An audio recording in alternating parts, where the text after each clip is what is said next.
Bom dia a todos. Ontem eu lhes falei sobre o fato... O que eu falei ontem?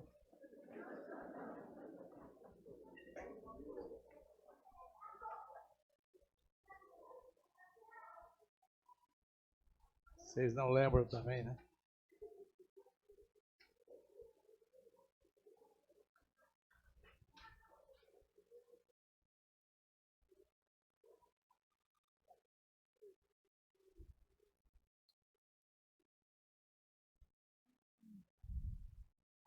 Eu vou falar nesta manhã uma coisa que não é fácil explicar. Eu vou me estrebuchar aqui para tentar fazer vocês entenderem ao menos um pouquinho sobre a matéria, porque é alguma coisa misteriosa o modo como Deus opera em nós. Eu vou falar aqui nesta manhã a respeito de concursos. É uma palavra que não é tão ouvida na igreja evangélica. Nós falamos muito pouco sobre esta matéria. Não há livros propriamente que falem sobre concursos. Concursos é uma palavra latina que diz respeito à cooperação.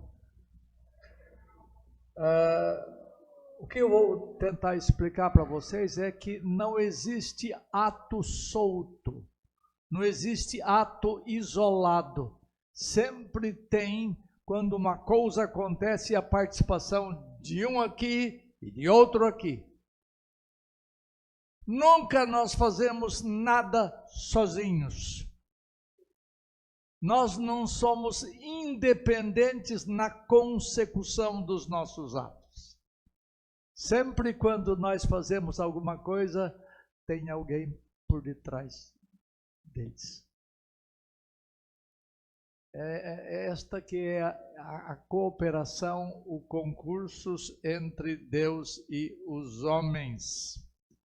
Eu vou começar apenas citando um verso, alguém pode ler para mim, conhecido? Efésios 1:11, alguém em voz bem alta. Efésios 1:11.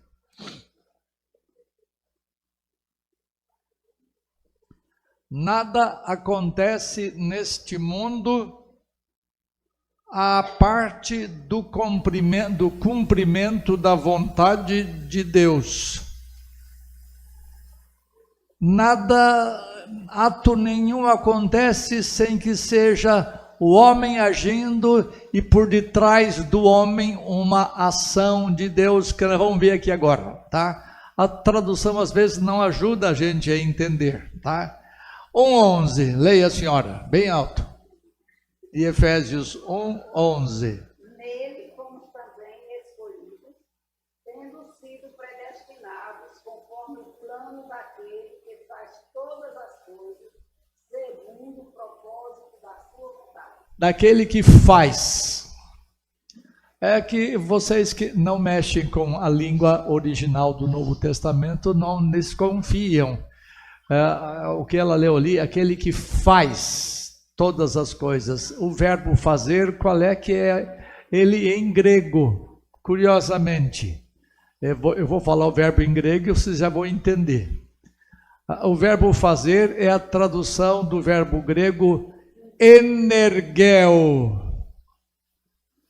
O que é energeo? Que palavra portuguesa vocês lembram quando eu falo energeo? Energia. Então, a ideia é o seguinte: por detrás de cada coisa que você faz, exige uma ação energizante de Deus. Uma força que nos capacita a fazer aquilo que nós, de nós próprios, não conseguiríamos fazer sozinhos. Sem a energia, sem o poder divino, nenhum evento acontece na história. A vontade de Deus opera em todas as coisas e Ele tem participação em tudo. Por isso que eu disse, não existe ato isolado. todo ato que nós fazemos tem causa. Todo ato que nós fazemos tem alguém por detrás de nós. Deixa eu ilustrar aqui. Uma vez eu estava preocupado, eu estava ensinando sobre a santificação, e eu ensino, e todos os reformados ensinam, que a santificação é uma obra que Deus faz e é uma obra que nós fazemos. Lembra? Santificai-vos, nós fazemos. E o Deus da paz vos santifique em tudo. Ué, quem é que faz? Deus faz 80% e eu 20%? Eu faço 50% e Deus 50%, reparte. Não. E eu ficava tentando descobrir uma ilustração, alguma coisa que me ajudasse a entender como é que é esse concursos. O que é concursos mesmo? Sinônimo? Mais ou menos. Cooperação, muito bem.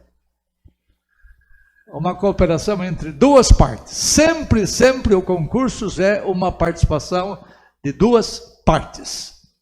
Então eu estava tentando arranjar, e me lembrei, eu era menino, lá na minha terra, no interior de São Paulo, e meu pai, eu não sei se vocês conhecem essa arma, esse instrumento que eu vou falar. Reverendo, você já ouviu falar em bodoque? Aqui é badoque. Badoque, o que é o badoque? É o estilingue, não é bem estilingue. Estilingue é aquele ganchinho assim que você puxa assim, né? O badoque, esse eu aprendi aqui, esse é regionalismo.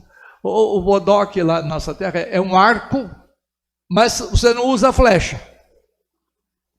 É um arco com um fio aqui do lado e tem uma espécie de um saquetelzinho, um saquinho, onde você põe uma pedra e você verga o arco, solta e a pedra vai, tá?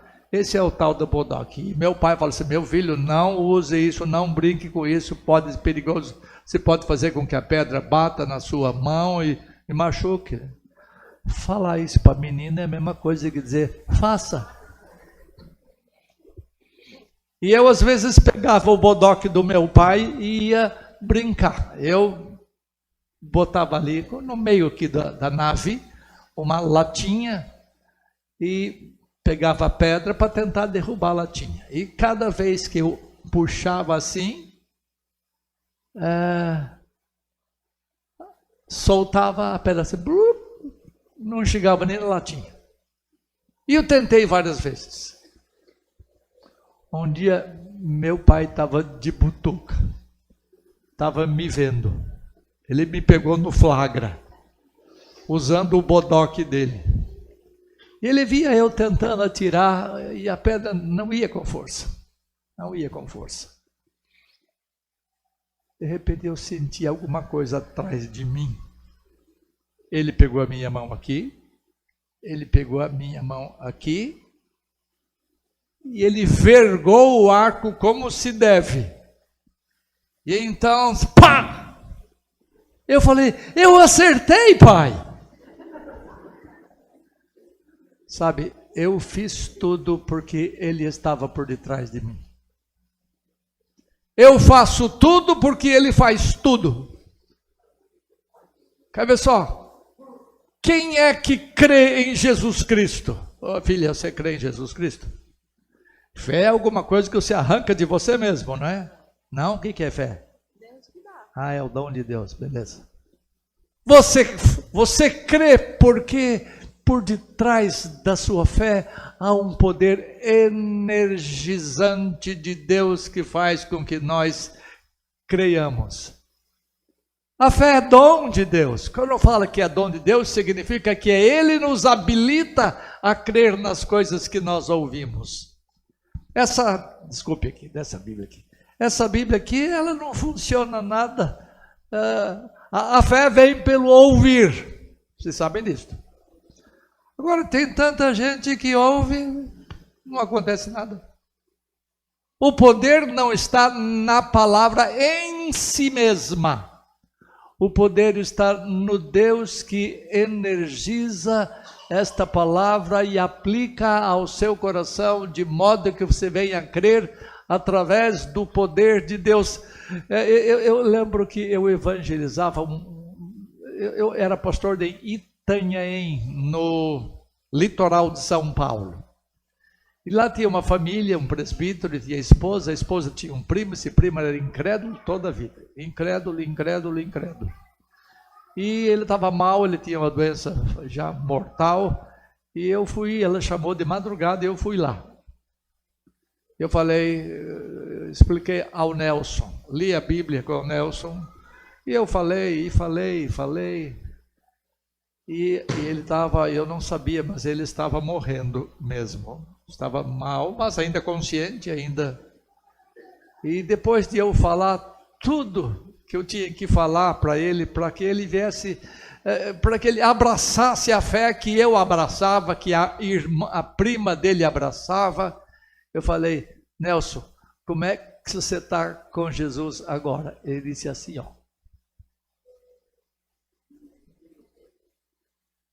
Ele não podia de si mesmo e por si mesmo ter fé. Fé é alguma coisa que vem de Deus. Agora, quem é que crê, pastor? O homem. Quem crê sou eu, a fé é minha. Arrependimento é uma coisa minha.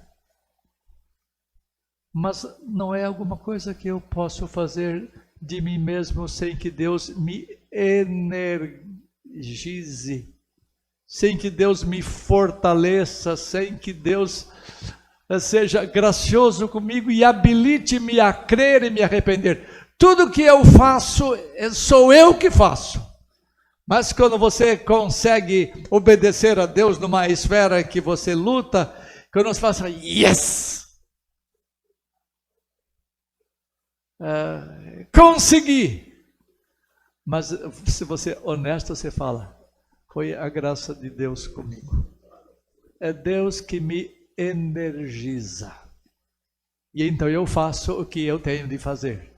Porque há um poder energizante, é um poder que faz com que eu tenha a capacidade de eu fazer aquilo que por mim mesmo, sozinho, eu não dou conta de fazer.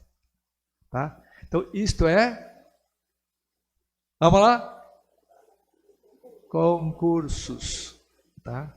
Não existe ato isolado, ato independente, ato autônomo.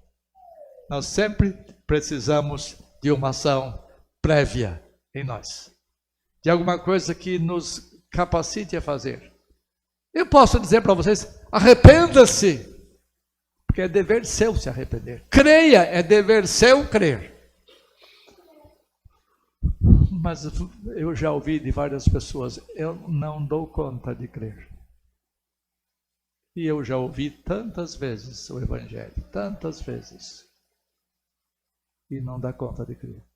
Um dia, inesperadamente, ele abraça a verdade de Deus. Ele crê na verdade de Deus. Aí ele fala assim, por que é que eu não criei antes? Tão bom que é, tão gostoso que é ser crente, tão gostoso é arrepender-se dos seus pecados. Você chora, mas é um choro bom.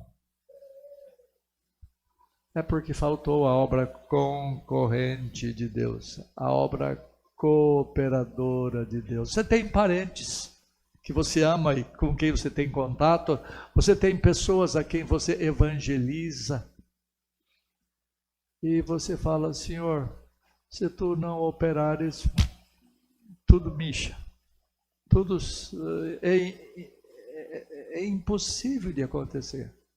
Porque se você pudesse, você converteria todos os seus parentes. Se você pudesse, você traria a fé, mas isso não é tarefa nossa. Nós temos é que testificar da verdade de Deus, testificar do Evangelho. Nós temos que proclamar o quê? As virtudes daquele que nos chamou das trevas para a sua maravilhosa luz. Você tem que contar quem Deus é. Quando a pessoa for energizada, ela fala, é isso que eu quero. Mas enquanto essa energia não acontece, não sai nada. Eu tenho outras histórias, e vocês devem ter também, ao tentar evangelizar pessoas. Por isso é que quando você ora, você fala assim, Senhor, abençoa. Senhor, opera. Senhor, trabalha. Senhor, põe-te a realizar o que eu não dou conta de realizar. Então, quando apraz a Deus, Ele opera. E a pessoa outrora ímpia, outrora adversária de Deus, outrora inimiga de Deus, ela fala assim, que coisa boa. Por que eu não fiz isso antes, droga? Porque não tinha havido ainda a cooperação, concursos de Deus. Então é sobre isso que a gente vai falar nesta manhã.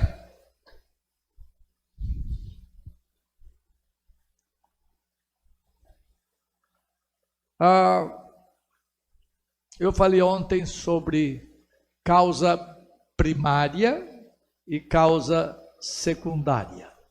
Tudo o que nós fazemos é porque tem uma causa. E as coisas que nós fazemos são o efeito do trabalho dessa causa, tá? Por isso que os eventos são todos interligados, não tem atos soltos. Atos gerados em você por você mesmo. Sempre nós precisamos que, quer nas coisas boas, quer nas coisas más, eu não sei se eu vou ter tempo de mexer nisso. Nós temos que ser energizados por Deus. Então, a causa primária é Deus e a causa secundária somos nós mesmos.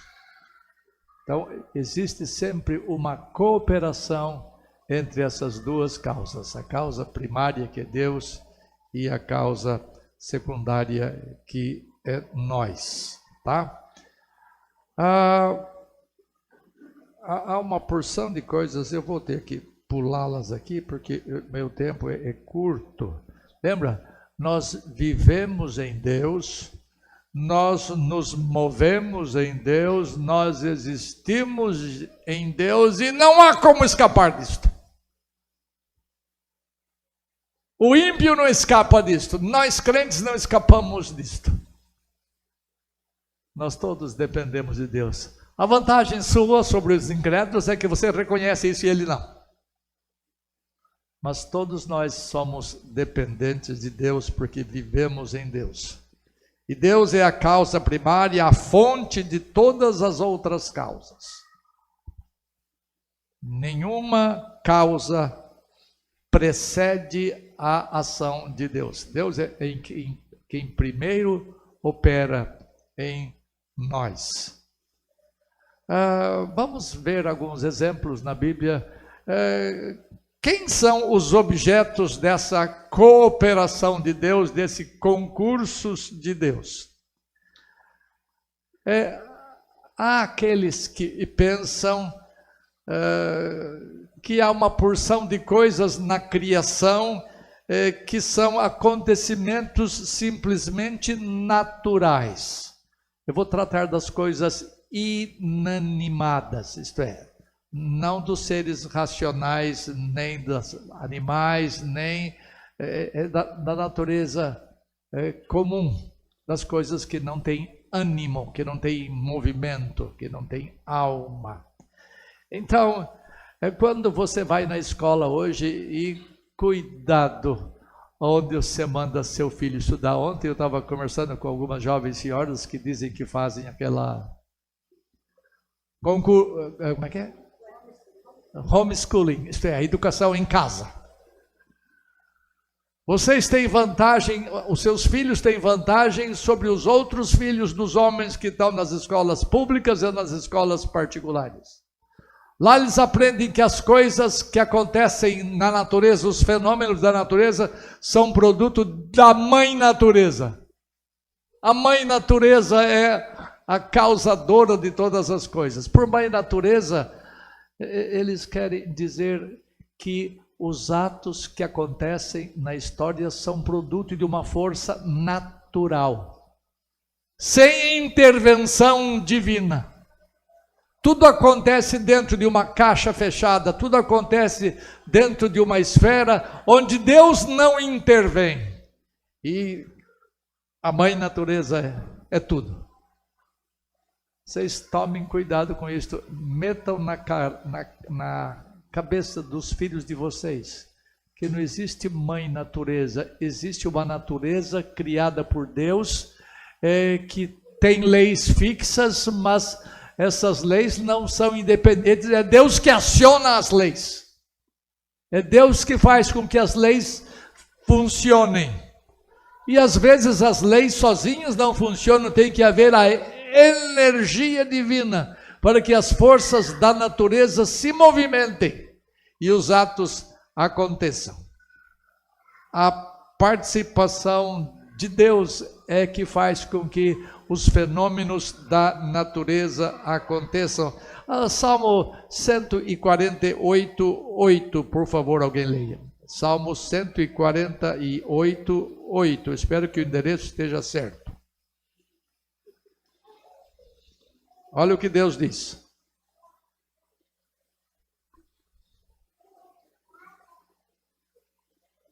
Vamos lá.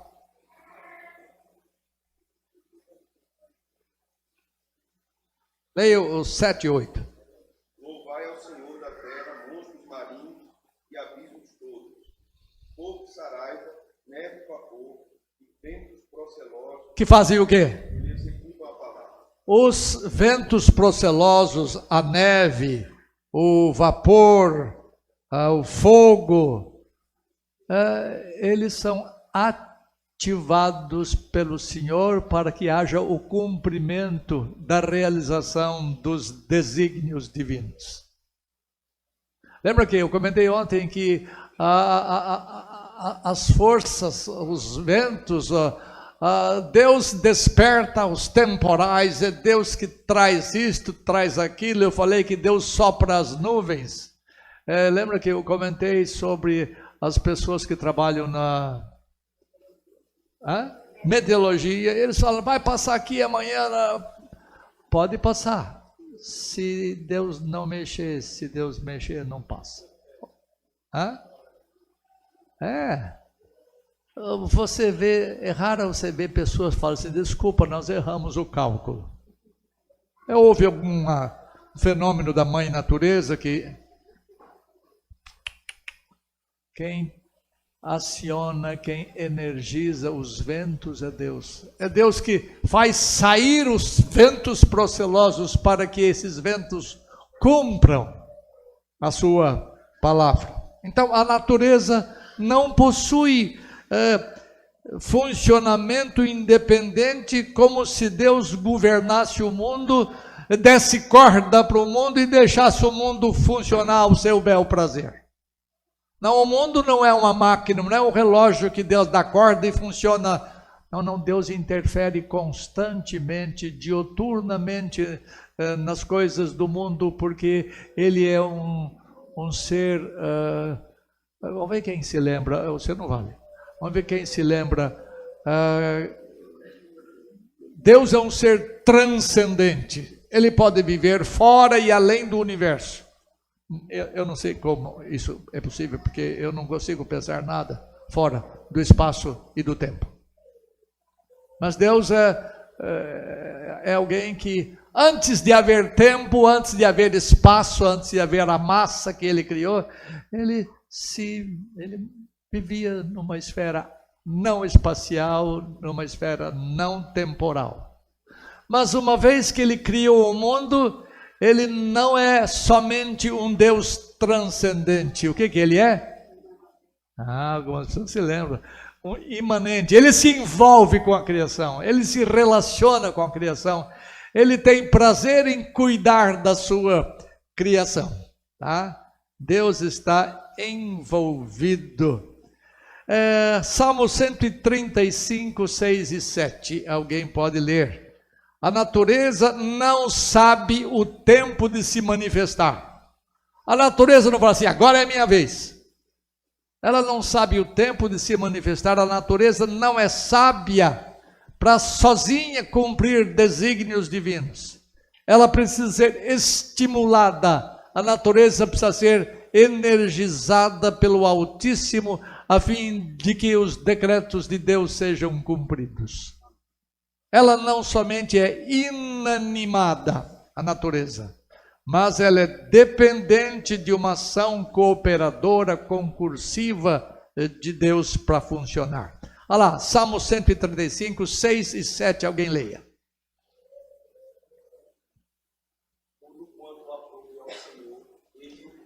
Tudo quanto agrada a Deus, apraz a Deus, Ele faz. Isto é, não tem lugar onde Deus não faça as coisas funcionarem. Olha só. Vai subir as nuvens com pica a terra, faz os relâmpagos para a chuva, vai sair o vento dos seus... Nós lemos isto ontem. Lembra, a natureza não se move sozinha.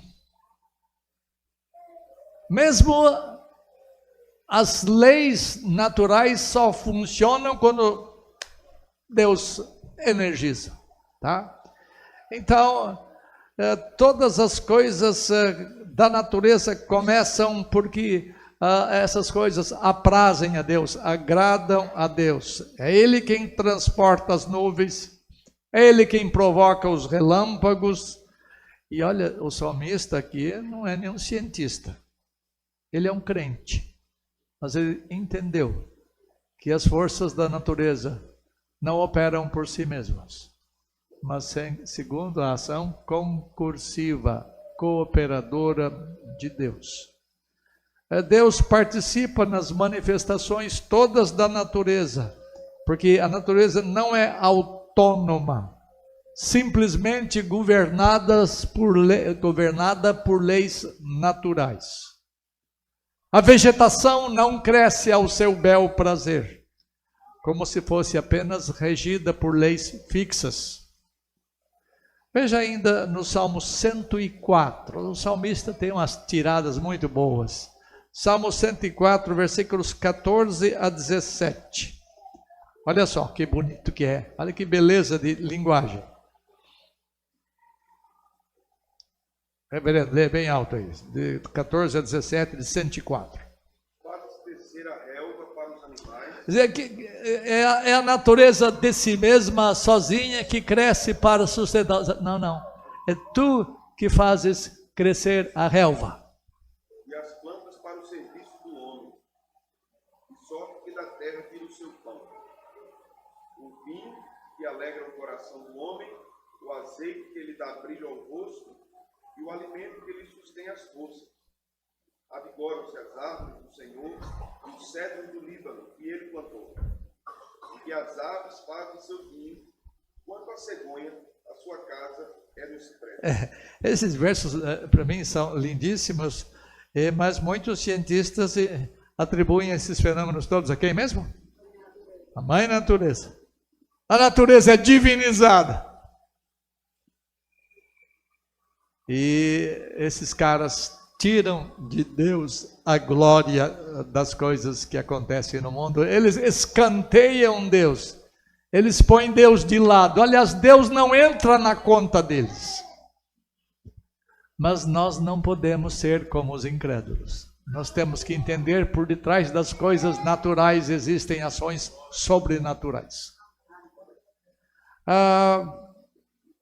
Há uma combinação de leis da natureza que são previamente estabelecidas por Deus, mas Deus é quem aciona as leis.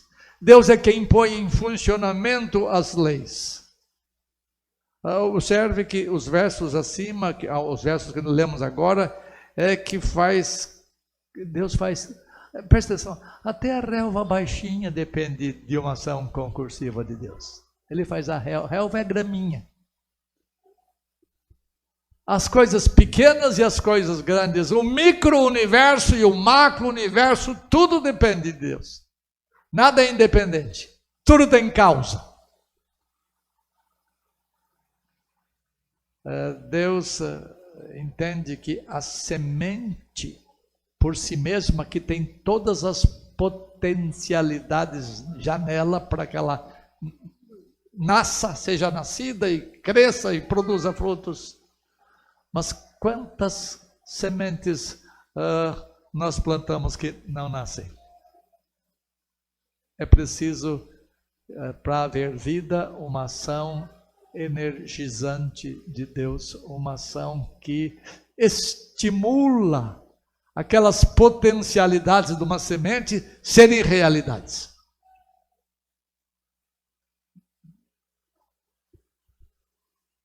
Nada funciona sozinho, independente.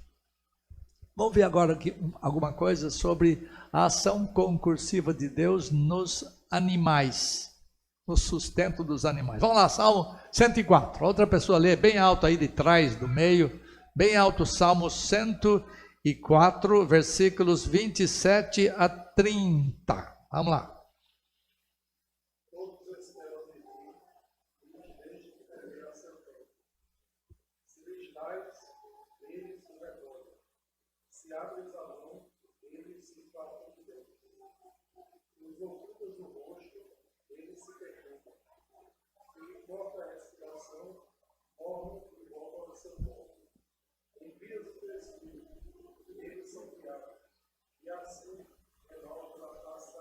Que beleza, de Salmo.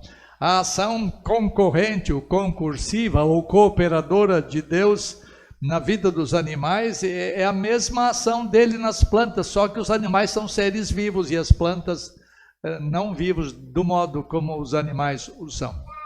E o modo de Deus agir nas plantas é diferente da ação dele nos seres animados.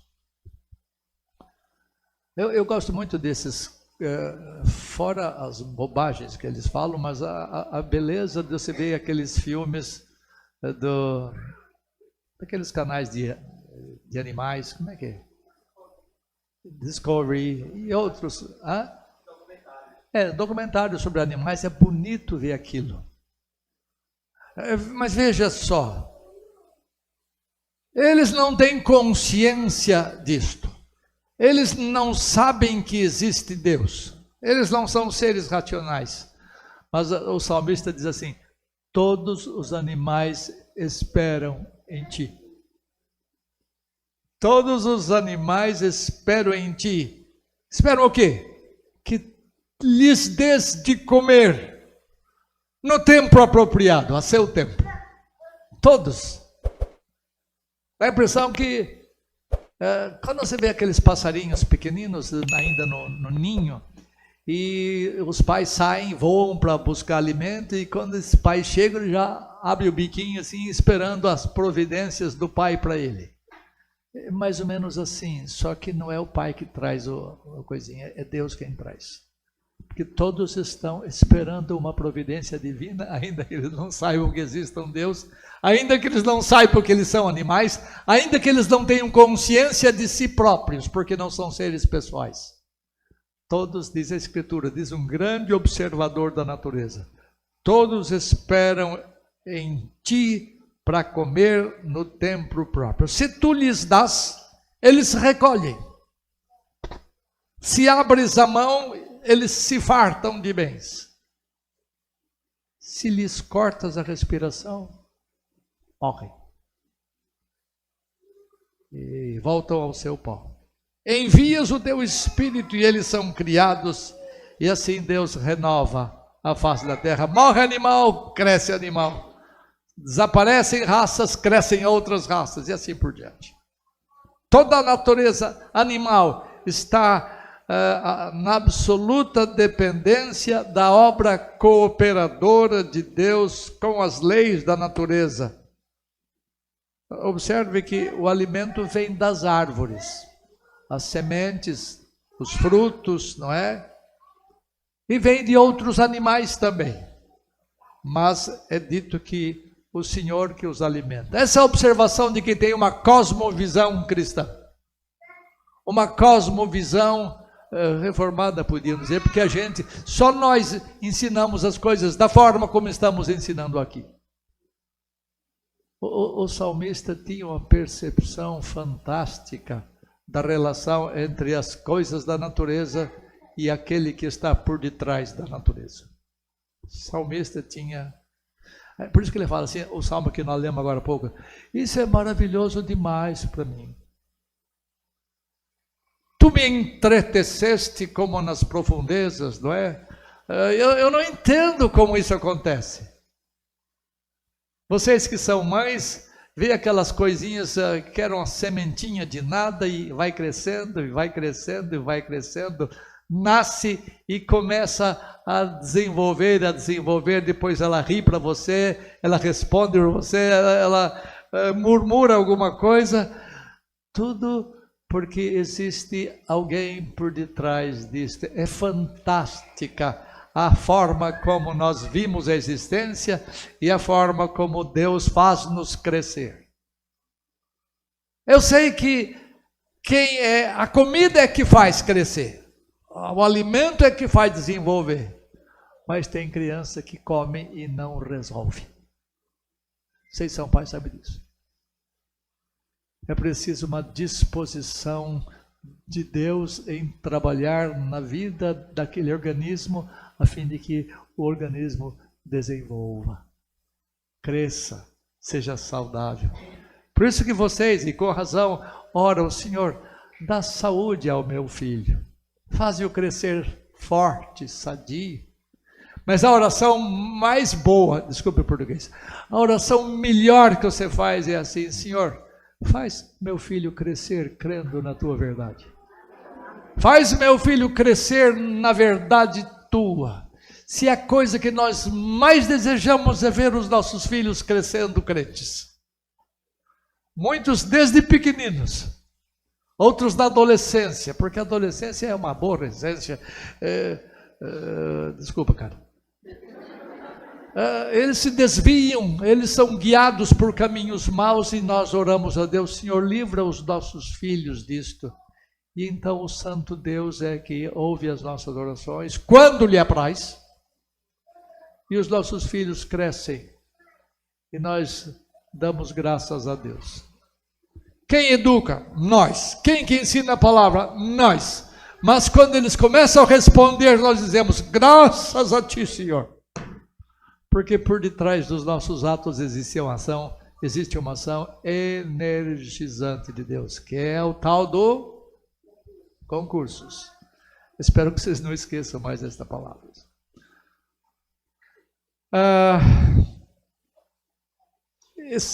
Veja com respeito a você. Vimos com respeito às coisas da natureza inanimada, alguma coisinha rápida a respeito das coisas animadas.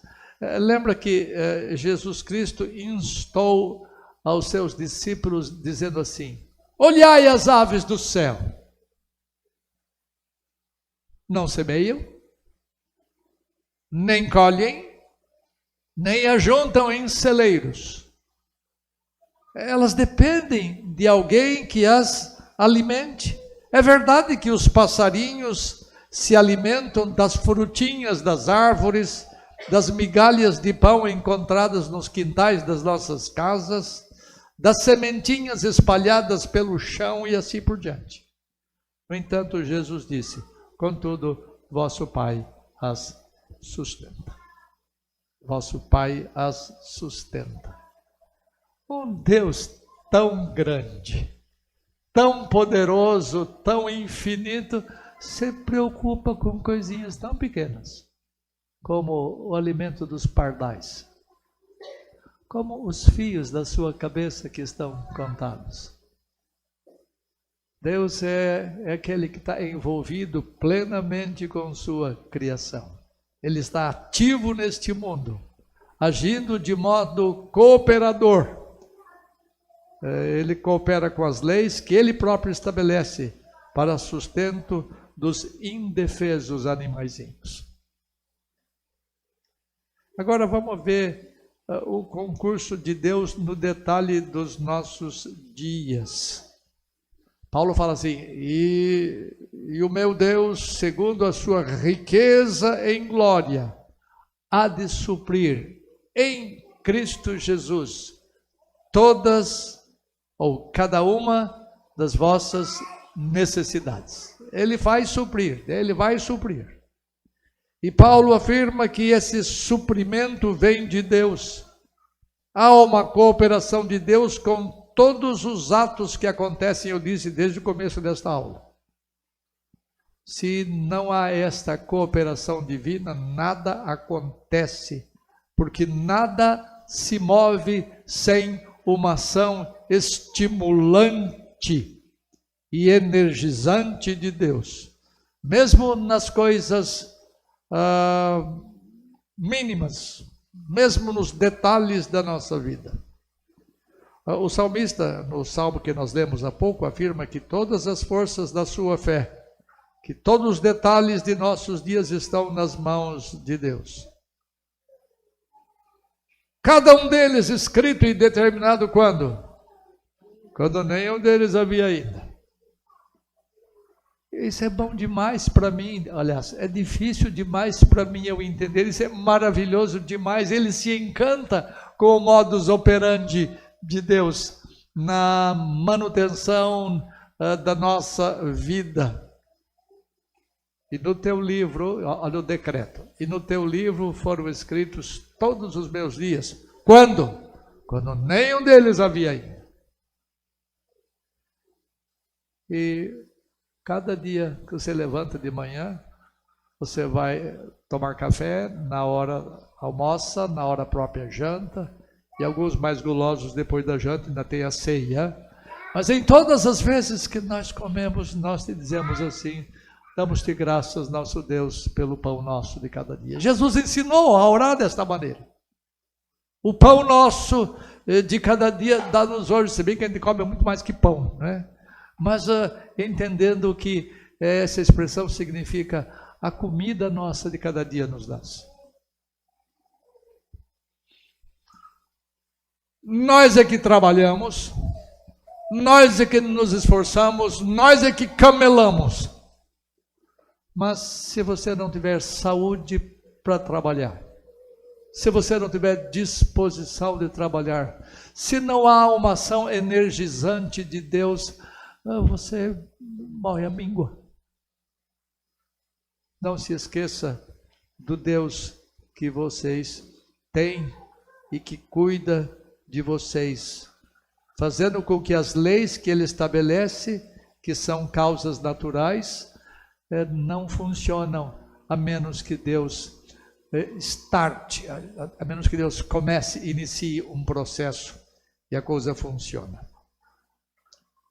Em Deus, diz o texto que já mencionei, nós vivemos, em Deus nos movemos e em Deus existimos. Não há como escapar dessa ação cooperadora de Deus. Nós andamos, mas a Bíblia diz aqui, Deus é quem dirige os nossos passos. Você não tem como fugir. Você não tem como escapar destas verdades. Vamos ver o concurso de Deus nas decisões dos governantes. Por exemplo, no Provérbio 16 diz assim, o coração, Provérbio 16, 1 e 9. O coração do homem pode fazer planos, mas a resposta certa dos lábios vem do Senhor. O 9. O coração do homem traça o seu caminho, mas é o Senhor quem lhe dirige os passos. Esses dois versos mostram que os homens podem fazer planos, podem traçar caminhos, mas nada é realizado, nada chega ao seu termo sem a anuência concorrente de Deus. Lembra que eu mencionei ontem o texto assim, como ribeiros de águas, assim é o coração do rei. Assim é o coração do rei na mão do Senhor. Deus, segundo o seu querer, o inclina. Nos nossos ímpios governos, e nós temos um governo ímpio, por detrás da impiedade do nosso governante maior está Deus. Não se desesperem. Não se desesperem. A maldade do homem tem um fim. Ou neste governo, ou no próximo governo, a justiça vem.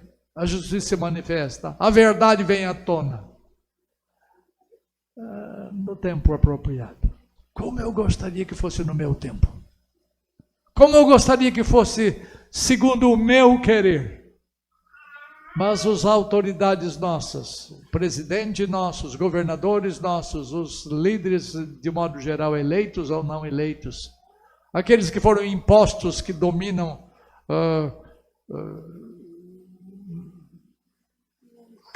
quem controla o país hoje mesmo? Eu não estou mexendo com política, estou falando a verdade. Quem que é o Supremo? Isso vai acabar. Se não na minha geração, na geração de vocês, se não vai chegar a hora em que a justiça se manifesta. Deus pode, na linguagem popular, né? Ditado popular, Deus pode tardar, mas ele não falta. No tempo apropriado, a justiça vai se manifestar. Amém. Seja Deus gracioso com este país. Seja Deus concorrente em todas as ações desses nossos governantes, mas que seja para o bem do país. Deus converta esses homens, Deus faça só o que Ele só sabe fazer, para que a justiça se manifeste. Do contrário, nós vamos pastar, até quando Deus quiser. Enquanto Ele refreia a sua mão, enquanto Ele segura a sua ação restringente, nós vamos padecer. Mas quando Ele resolver energizar esses homens para o bem, então nós vamos ter dias melhores. Por enquanto, por razões que nós desconhecemos, Ele só energiza para besteira, para imundície, para mentira, para sujeira. Até quando, Senhor? Os homens de Deus sempre perguntaram, até quando, Senhor, nos deixarás isto em suspenso? Até quando a coisa vai continuar do jeito que está? Até quando Ele resolva fazer de modo reverso. Ore a Deus pelos seus governantes. Ore a Deus pedindo graça energizante de Deus para o bem, para que os homens acordem da sua imundície. Mas Deus predispõe o rei para fazer exatamente o que está escrito. E o que está acontecendo com o nosso país hoje e com muitas outras nações do mundo é exatamente o que cumpre os desígnios de Deus. Acredite se quiser. Porque se você não quiser, você está lascado, você vai sofrer.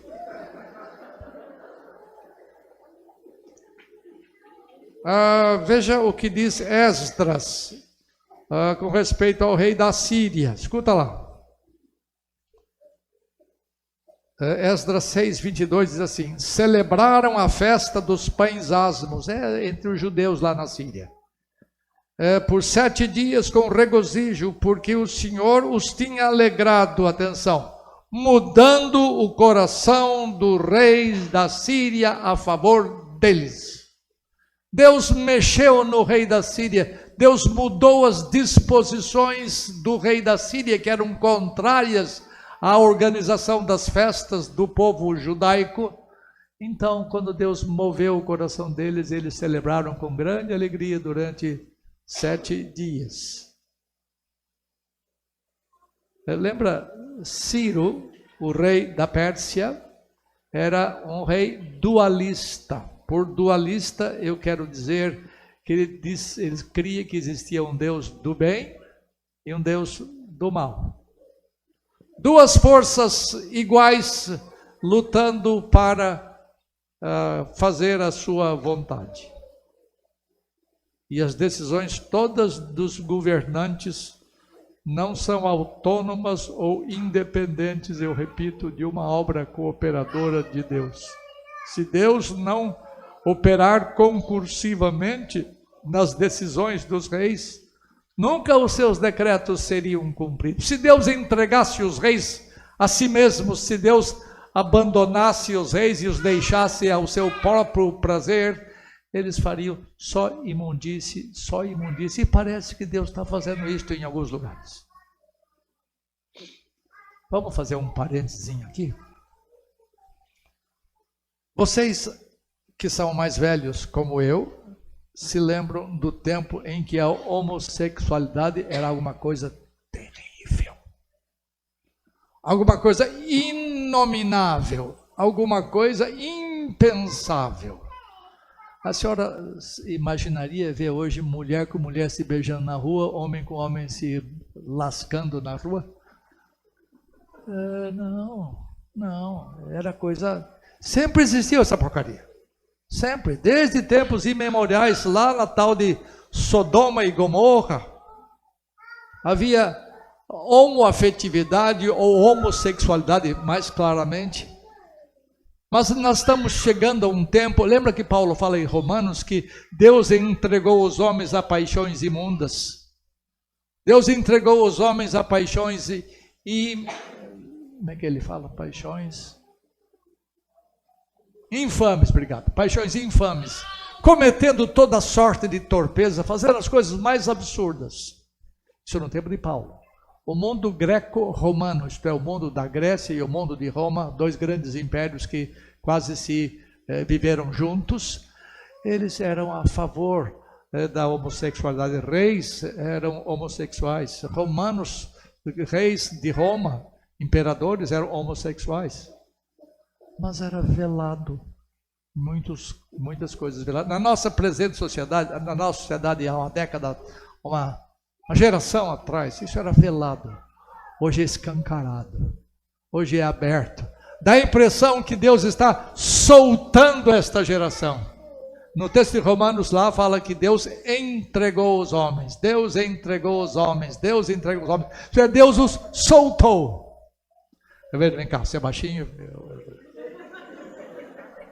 Como é que Deus coopera nas coisas boas? Por exemplo, quando ele fala, credes em Deus, ou creiam em Deus, creiam em mim. Nós sabemos que Deus habilita-nos, energiza-nos para que nós creiamos em Deus, então nós cremos. Agora vamos pensar nas coisas mais, essa é um pouquinho mais difícil de entender. Nós não precisamos de muita força para fazer coisa má. Na verdade, nós não precisamos de muita energia divina para fazer o que não presta, porque isso está lá impresso em nossa alma. Mas é Deus quem controla o grau, a quantidade de pecaminosidade que nós vamos manifestar. Por exemplo, eu estou aqui atrás dele e eu seguro aqui, e enquanto eu seguro, eu mantenho sem forças para fazer as coisas que ele naturalmente faria. Mas quando eu quero que alguma coisa má aconteça, que algumas coisas impuras aconteçam, eu vou soltando. E quanto mais eu solto, mais ele é capaz de imundície. Tem certas horas que Deus nos solta, ainda que temporariamente, e nós fazemos coisas, ou pensamos coisas, ou imaginamos coisas que você não imaginaria que fosse capaz. Nós fazemos coisas loucas, coisas imundas, nós crentes. Você usa seus olhos, você usa os seus sentidos todos para fazer coisas que a gente teria vergonha de que o vídeo dessas coisas aparecesse aqui.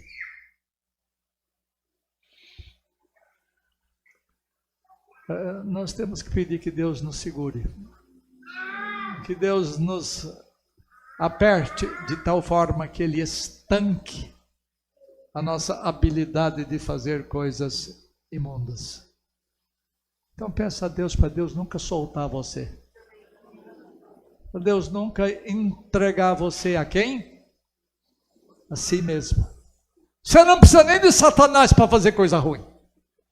Você já tem potencialidade suficiente para fazer coisa impura, coisa que você jamais imaginaria que a sua esposa soubesse ou que os seus filhos soubessem.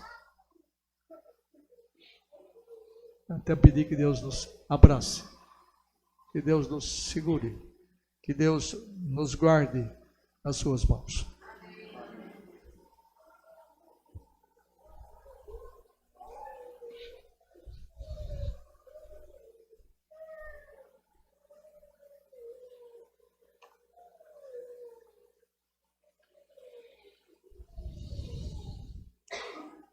Deus opera no nosso espírito.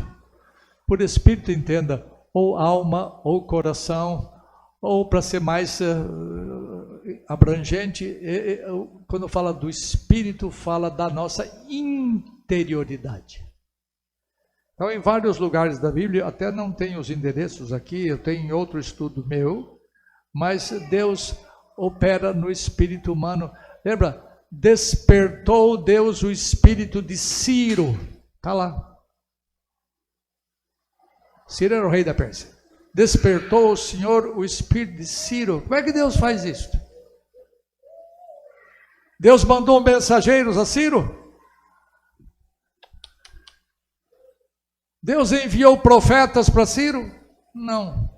Simplesmente Deus opera imediatamente, diretamente, internamente no coração dos homens, despertando-os para que eles venham fazer aquilo que Ele determinou que acontecesse.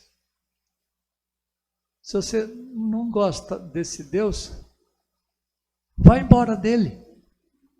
Fuja dele, escape dele. Eu tinha um crente lá na minha igreja que não gostava dessa ideia de que Deus nos segura e nos guarda para si, que Deus garante as coisas da redenção nossa e tal. Ele dizia assim, a hora que eu quiser eu saio de Deus. E uma vez eu falei publicamente para ele, vai embora, saia. Deixe Jesus. Aí ele acabou reconhecendo, eu não dou conta, pastor. E não dá quando você é seguro nas mãos de Deus. Vocês se lembram quando a gente cantava? Nas mãos de Deus eu vou sereno e calmo. A gente está nas mãos dele. Você tem que reconhecer isso, tá? E você não sai das mãos dele. E você não dá conta de pedir para ele largar você. Se quer, experimenta. Vai embora, não venha mais aqui. Não ore mais, não leia a Bíblia mais. Vê se você dá conta de fazer isso. Deus nos segura nas suas mãos. Deus nos segura em seus braços, Deus nos aperta e nos livra de fazermos as coisas que mais capacidade nós temos de fazer.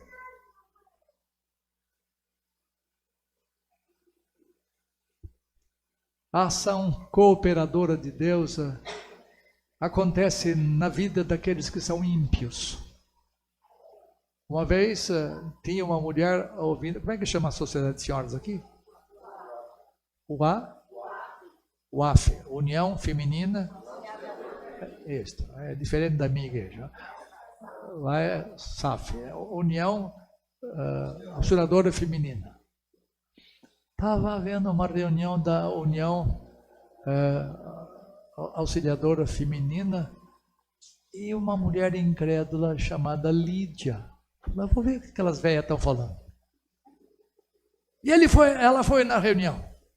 Ela era uma mulher ímpia. Ela era comerciante, ela vendia tintura, púrpura. Era um grande comércio na época. E ela foi lá e começou a ouvir. E Paulo registrou um negócio muito legal. E o Senhor lhe abriu o coração para atender às coisas que Paulo dizia. Ore a Deus para que as pessoas que vêm às reuniões de vocês, mulheres, não sejam reuniões enfadonhas, não sejam reuniões apenas de legalidade, mas reuniões inspirativas onde vocês chamam as mulheres ao conhecimento de Cristo Jesus. E peçam a Deus para que elas ouçam a verdade que está sendo proclamada.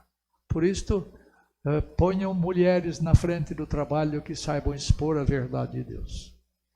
Pessoas que saibam chamar as pessoas à fé. E elas vão responder em fé quando houver uma obra energizante, cooperadora de Deus. Os homens a mesma coisa, os moços a mesma coisa. A regeneração é o único ato que Deus faz em nós, praticamente, onde nós somos passivos. Na regeneração você não faz nada, simplesmente Ele acorda você. Simplesmente Ele desperta você, tira você de trevas, põe na luz. Do estado de morte, põe em vida. A ação regeneradora é uma ação monergista. O que é isso, o senhor sabe? O que é uma ação monergista? Onde só um trabalha. Muito bem. Só Deus trabalha. Você é passivo na sua regeneração. Pessoal, você que está aqui na frente, ninguém mandou você estar aqui na frente. Conjugue o verbo nascer no presente do indicativo para mim. Sabe? Não, presente no indicativo. Não tem. Você nasce por vontade de alguém, não por sua vontade. Nós não nascemos segundo a vontade do homem, segundo a vontade da carne, mas segundo a vontade de Deus. O verbo nascer é um verbo defectivo nesse sentido. Ele é inconjugável no presente do indicativo. Você nunca pode falar, só se no passado eu fui nascido, ou eu nasci, mas eu nasço, não tem jeito. É uma obra monergista, onde só um trabalha e nós somos passivos. As demais coisas que Deus faz em nós, Ele faz cooperadoramente. Ele faz sinergisticamente. O que é isso? Sinergel, onde dois trabalham. Ele faz uma parte e nós fazemos outra. Lembra da história minha lá do bodoque? Deus faz em nós e nós respondemos. Por exemplo, a conversão, que é fé e arrependimento, essas coisas, quem faz? Quem é que converte? Quem é que crê? Eu. Quem é que se arrepende? Eu. Mas não, eu simplesmente, mas a graça de Deus comigo, disse Paulo. Tem hora que Paulo dá uma elevadinha de espírito, ele fala, quanto a isso, o fariseu, da tribo de Benjamim, papai, ele começa a contar a vantagem da origem espiritual dele, ou religiosa dele. Mas ele fala, tudo isso é Deus em mim, é a graça de Deus em mim. Todas as demais obras de Deus em nós, Ele faz com que nós participemos concursivamente, participemos cooperadores com Ele. Nós cremos. Aí você fala assim, graças a Deus, porque você sabe que por detrás da sua ação existe uma ação prévia, uma ação energizante de Deus. Se vocês aprenderem só isso hoje, estou mais satisfeitos. Isto é parte de uma grande doutrina chamada providência divina. E na sua providência Deus age concursivamente, cooperadoramente. O resto fica com o seu pastor. Ele vai ensinar. Ele leu 10 vezes o meu livro, né? E eu falei que isso é exagero, não precisa tanto, apenas 9. Essas coisas valem a pena ser estudadas capítulo por capítulo, ensinadas dia após dia, porque a providência é tudo o que acontece no universo, tudo o que acontece no nosso mundo, tudo o que acontece na nossa vida pessoal tem a ver com providência. Hoje à noite eu não vou continuar este assunto, porque tem muita coisa, não dá, é uma quimera pensar que dá para estudar tudo, né, em 3 palestras. Eu vou fazer um sermão que eu fiz na minha igreja semana passada, que aponta para a ação providencial de Deus. Eu tenho exposto, eu tenho pregado várias vezes, e eu preguei a última vez, e nessa última vez eu trabalhei na providência de Deus na vida de uma sogra e de uma nora. Quem mesmo? Ruth e Noemi. Tá? À noite eu vou ver com vocês como a providência operou tristemente nelas e gozosamente nelas. Até a noite, se Deus quiser.